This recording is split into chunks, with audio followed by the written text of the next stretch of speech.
Hola, ¿qué tal? Hoy es jueves 23 de enero de 2025. Les habla su amigo Jorge Manuel Mendoza Solana desde el pueblo mágico de Palizada, Campeche. Iniciamos la segunda etapa de esta edición electrónica a la que hemos llamado el comentario, en una fecha que para la historia nuestra, para la historia de Palizada particularmente, porque este programa, si bien saben, está dedicado para hablar sobre la crónica, la historia del pueblo de Palizada y del acontecer más importante en el estado, en México y a nivel mundial. Pero bueno, el centro prácticamente es conocer la historia de Palizada. Y hoy es una fecha para nosotros muy importante porque un día como hoy, 23 de enero, pero del año de 1924, muere arteramente asesinado el hombre que considero más importante en la historia de Palizada.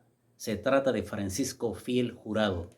¿Quién fue este personaje paliseño que ha sido conocido en la historia de nuestro país y que ha quedado grabadas en letras de oro por su valentía en los momentos difíciles de nuestra nación? Adentrándonos en el tema, vamos a comenzar contextualizando el escenario. Vamos a hablar de 1921, momento en que era presidente de la República Álvaro Obregón.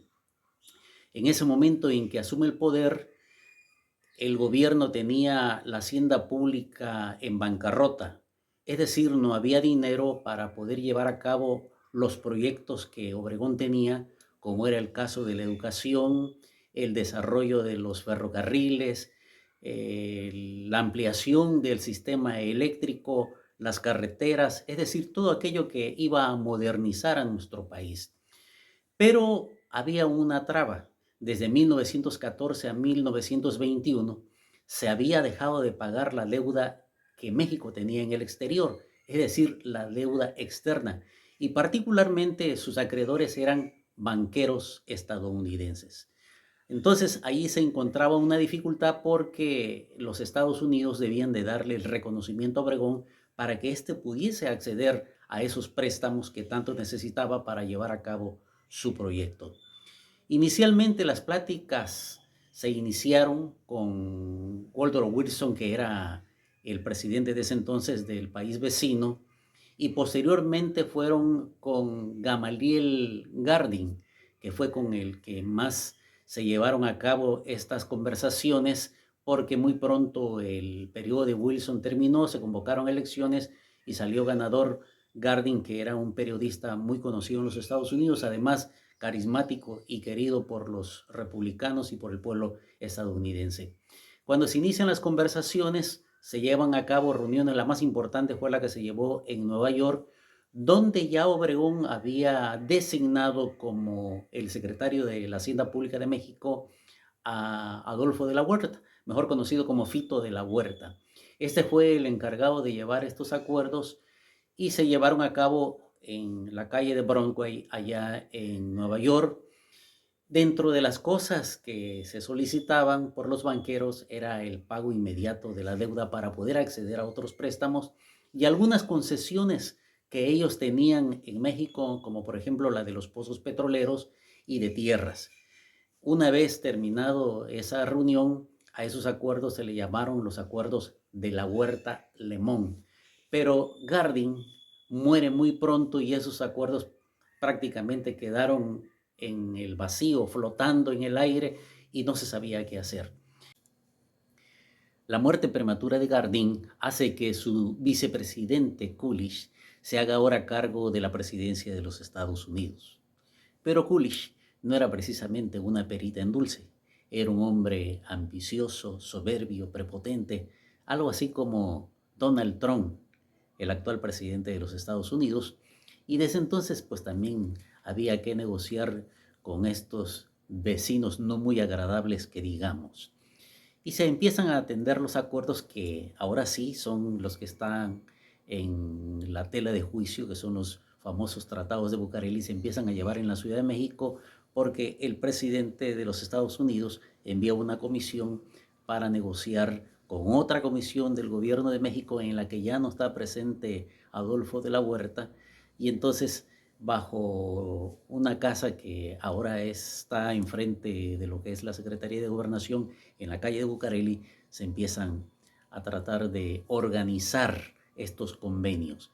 Pero dentro de las cosas que estaban pidiendo era de que el artículo 27 no se le fuese aplicado a los propietarios estadounidenses que en nuestro país tenían propiedades. ¿Por qué? Porque esto violaba flagrantemente la Constitución Política de 1917, que había sido elaborado por Venustiano Carranza y en el Congreso Constituyente, donde el artículo 27 reza que la propiedad de las tierras y todo lo que hay en el subsuelo son y pertenecen únicamente, exclusivamente a la nación. Entonces los gringos querían de que, o quisieron de todas maneras, de que las propiedades que estaban antes de la revolución se les fuesen de nueva cuenta concedidas, es decir, que la explotación del petróleo siguiera vigente, que no se respetase el artículo 27 para ellos y de que los que mantenían como propiedad parte de las tierras en nuestro país también se les fuesen concedidas. Había una cláusula que decía de que las tierras de riego no podían sobrepasar las 100 hectáreas y las que no eran de riego 200 hectáreas. Pero si alguno de estos estadounidenses tenían mayor propiedad, el excedente se le sería pagado en oro y de manera inmediata. Acuerdos como estos fueron los que tenía el Tratado de Bucareli.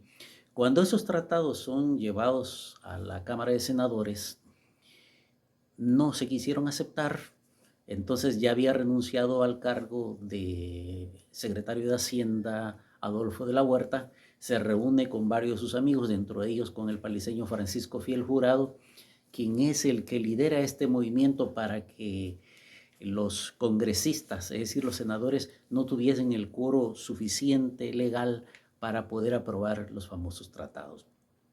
Entonces, uno de ellos, dentro del Senado, Luis N. Morones, se le ocurre una idea genial, genial entre comillas, por supuesto, que era la de desaparecer al senador Francisco Fiel Jurado para que esa acción pudiese servir de ejemplo al resto de los senadores y entonces pudiesen firmarse.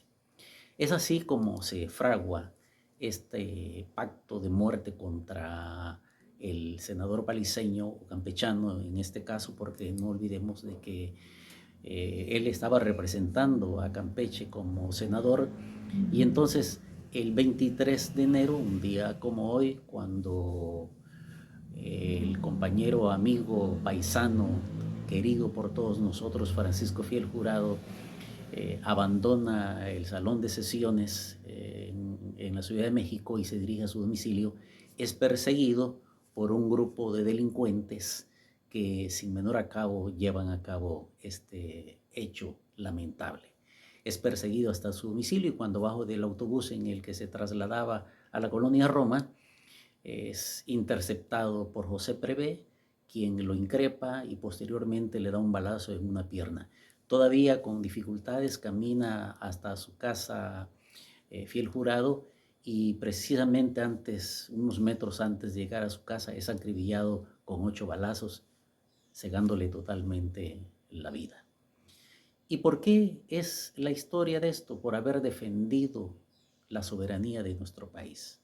Por eso Francisco Fiel Jurado merece ser considerado como el hombre más importante en la historia de nuestro pueblo y porque además de ser senador, también fue gobernador interino del estado, oficial mayor, juez de lo civil y muchos otros cargos que ocupó antes de que en 1921 fuese electo para ser senador a la 30ª legislatura en el Congreso de la Nación.